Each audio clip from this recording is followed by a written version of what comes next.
अभी 199 रजिस्ट्रेशन हो चुके हैं। 199 रजिस्ट्रेशन जब लिव इन रिलेशनशिप के हो गए, मानो अभी 1 महीना नहीं हुआ है और 199, तो 10 साल में तो यहाँ उत्तराखंड पूरा ही लिव इन रिलेशनशिप का बन बाबा जी फिर शादी की जरूरत नहीं पड़ेगी अगर लिविंग रिलेशन को जो है सरकार इस तरह से मान्यता दे देती है, तो फिर शादी का या फिर हमारी संस्कृति का क्या हो? बिल्कुल हराश हो गया। आपस में लड़का लड़की साथ रह सकते हैं, लेकिन आज की जनरेशन में यहाँ लिव इन रिलेशनशिप होना, यहाँ क्या कहते हैं, एक प्रकार से अवैध संबंध माना गया है। मैं सरकार से यही अपील करता हूँ कि इस राज्य को देवभूमि ही रहने दें। यहाँ देवभूमि रहेगी तो आगे के लोगों के लिए संस्कार का प्रतीक होगी और आगे के लोगों के लिए जो है बाबा बद्री, बाबा केदार, माँ गंगोत्री, माँ यमुनोत्री एक ऐसा धाम माना जाएगा जहां लोग सर झुका कर जाएंगे। और यहां अवैध संबंध या फिर अन्य अन्य लोग जो हैं, अन्य धर्म के लोग यहां पर हस्तक्षेप कर देंगे तो वहां पर हमारा जो है उत्तराखंड का ह्रास हो जाएगा। आप सभी का स्वागत है हमारे चैनल में। जो फ्रेम में आप मेरे साथ देख रहे हैं, एक बाबा हैं बागेश्वर धाम के बाबा, और एक बाबा मेरे साथ मौजूद हैं जिनका नाम है अजय बिलवाण। बागेश्वर बाबा की उम्र भी बड़ी कम है और बड़ी कम उम्र में उनके जो प्रशंसक हैं या फिर उनके जो संयोजक हैं वो लगातार उनको फॉलो कर रहे हैं। लेकिन हमारे साथ अजय बिलवाण जी हैं, उनसे साफ तौर पर यूनिफॉर्म सिविल कोड को लेकर बात करेंगे, क्योंकि यूनिफॉर्म सिविल कोड इस वक्त चर्चाओं में है। तमाम ही समुदाय यूनिफॉर्म सिविल कोड का क्यों बहिष्कार कर रहे हैं, जिसके अंदर एक अहम मुद्दा है लिविंग रिलेशनशिप, जिसको सरकार द्वारा लीगलाइजेशन कर दिया गया है और जिसको लेकर तमाम ही लोग चिंता में है, चाहे फिर वो समुदाय कोई सा भी हो। आपका स्वागत है हमारे साथ। प्रणाम। क्या कहेंगे लिविंग रिलेशनशिप को लेकर? सरकार ने जो है उसको शुरू कर दिया है, अभी सब लोग विरोध भी कर रहे हैं। आपका नजरिया क्या कहता है कि लिविंग रिलेशनशिप कैसा है हमारी संस्कृति के लिए? हमारी संस्कृति अवैध संबंधों को नहीं मानती और हमारे संस्कार कहते हैं यह अवैध संबंध है।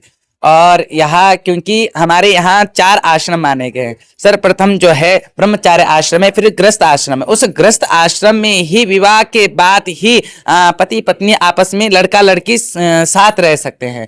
लेकिन आज की जनरेशन में यहाँ लिव इन रिलेशनशिप होना, यहाँ क्या कहते हैं, एक प्रकार से अवैध संबंध माना गया है। और ये एक प्रकार से उत्तराखंड जो है संस्कारों का घर है और मुझे लगता है ये एक प्रकार के माता पिता के संस्कारों की हत्या है, जो कि यूसीसी कानून के अंतर्गत हुई है। तो यह जो है धामी सरकार जी ने जो यह सम अधिकार किया है, यह बहुत अच्छी बात है। इस पे कोई दोहराई नहीं है कि सरकार को ये सब करना चाहिए, लेकिन इस विषय पर भी उनको संशोधन करना चाहिए कि यह जो विषय है लिव इन रिलेशनशिप, यह क्या अच्छा है? क्या ये आने वाली पीढ़ी, चाहे उनके पुत्र से लेकर हो, चाहे पौत्र से लेकर हो, चाहे अन्य प्रकार के लोगों की संतति से लेकर हो, आने वाले 10 साल में उत्तराखंड अभी 199 रजिस्ट्रेशन हो चुके हैं। 199 रजिस्ट्रेशन जब लिव इन रिलेशनशिप के हो गए, मानो अभी 1 महीना नहीं हुआ है और 199, तो 10 साल में तो यहाँ उत्तराखंड पूरा ही लिव इन रिलेशनशिप का बन जाएगा। जी फिर शादी की जरूरत नहीं पड़ेगी अगर लिविंग रिलेशन को जो है सरकार इस तरह से मान्यता दे देती है, तो फिर शादी का या फिर हमारी संस्कृति का क्या हो?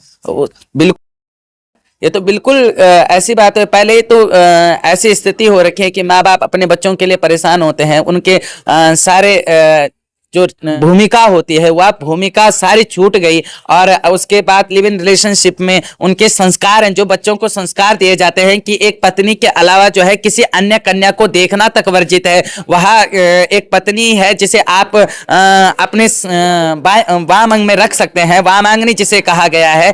लेकिन उसके बाद अगर किसी अन्य कन्या को देखना भी पाप है, क्या ये उस संस्कारों की हत्या नहीं? ये उस संस्कारों की हत्या है। मैं मानता हूं कि अगर माता पिता के संस्कारों की हत्या होगी तो वहां जो है निश्चित ही उस राज्य का पतन का कारण वह बन जाएगा।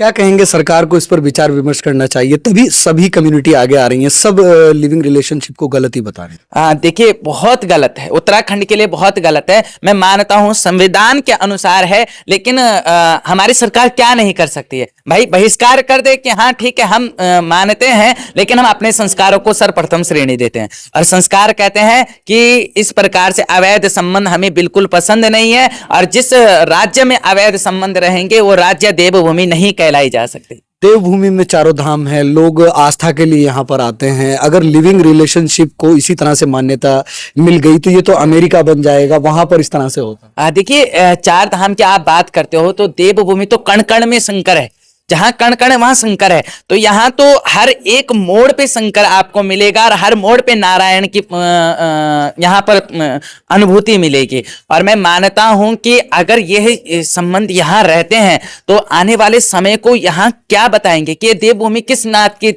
नाम की देवभूमि है। यहाँ पर आचार विचार लोग जो है, हमारे पहाड़ों में एक रीति है कि जितनी भी माताएं होती थी वो अपने जेठ को देकर, ससुर को देकर, अपनी जेठानियों को देकर पल्लू कर लेती थी और दूसरे प्रणाम क्या करते थे, उन पे छूती तक नहीं थी। क्यों? क्योंकि वो एक संस्कार थे, वो संस्कार थे। आज उन संस्कारों की हत्या हो रही है, ये संस्कार की हत्या है। और अब अवैध संबंध, अब वो अवैध संबंध जो माता पिता के घर में आओ, एक होटल वाली बात हो गई, घर में आओ, खाना खाओ और खाना खाकर फिर आप संबंध के लिए जो है लिव इन, ये तो माता पिता के संस्कारों की हत्या है, जो कि उत्तराखंड में नहीं होना चाहिए। क्या कहेंगे बाबा जी, सरकार को इस पर विचार विमर्श करना चाहिए, इस कानून में संशोधन होना चाहिए? मैं इस चीज के लिए माननीय मुख्यमंत्री जी के पास स्वयं पत्र लेकर जाऊंगा और मानता हूं कि वह इस चीज पर संशोधन करेंगे और आने वाली पीढ़ी के लिए वह जो है एक आदर्श नेता के रूप में साकार होंगे। क्योंकि हम नहीं चाहते कि उनकी छवि कभी धूमिल हो,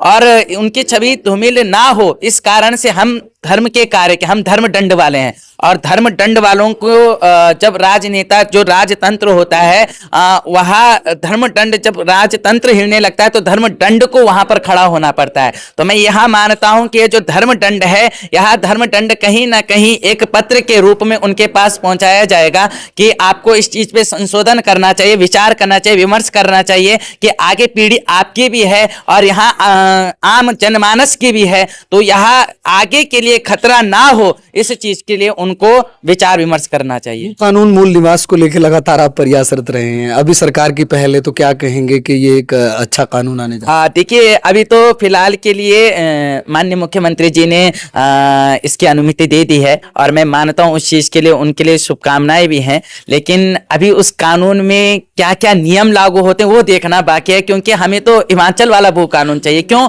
क्योंकि ये पहाड़ उत्तराखंड जो है, यहाँ ये एक प्रकार से किसी गढ़वाली, किसी कुमाऊनी, किसी जौनसारी या किसी भारी व्यक्ति की बात नहीं हो रही है।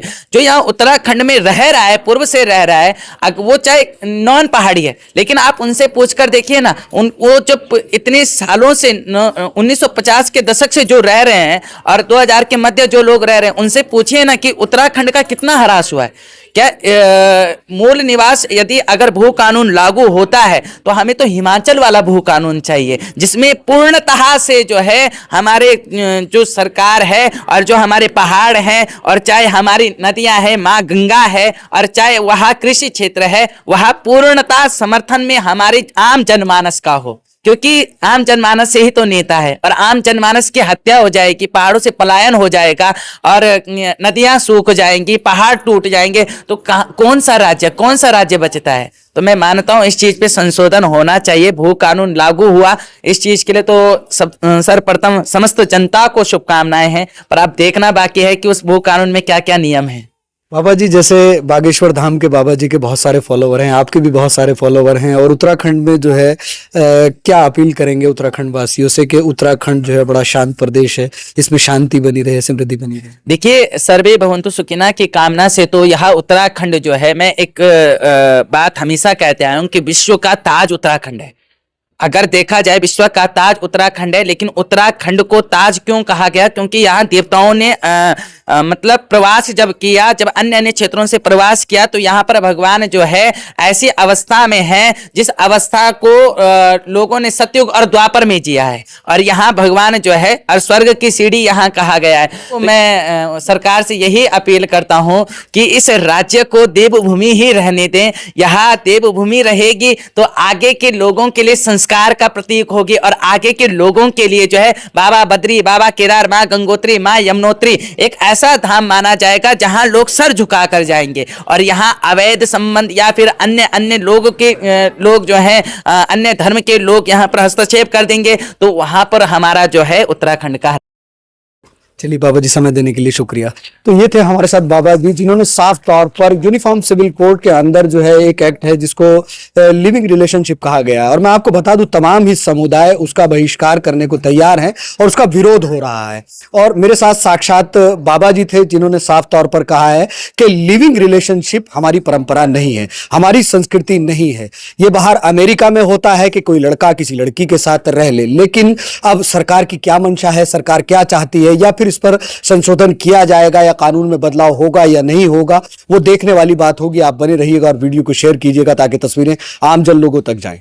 अरे सोलिकिन गोड़ी टीपी कोला पहाड़ रोला, अरे पानी प्योला पहाड़ रोला, ठंड पानी प्योला ना जा बगी परदेसा, अरे सोलिकिन गोड़ी टीपी कोला किले होला, अरे तुम्हें निरदई अपने मातृभूमि के लिए भूल गया, अरे न जा बगी परदेसा, अरे ही सोरी की गोड़ी टीपी खोला पहाड़ रोला, ठंड पानी प्योला न जा बगी परदेसा, अरे ही सोरी की गोड़ी टीपी खोला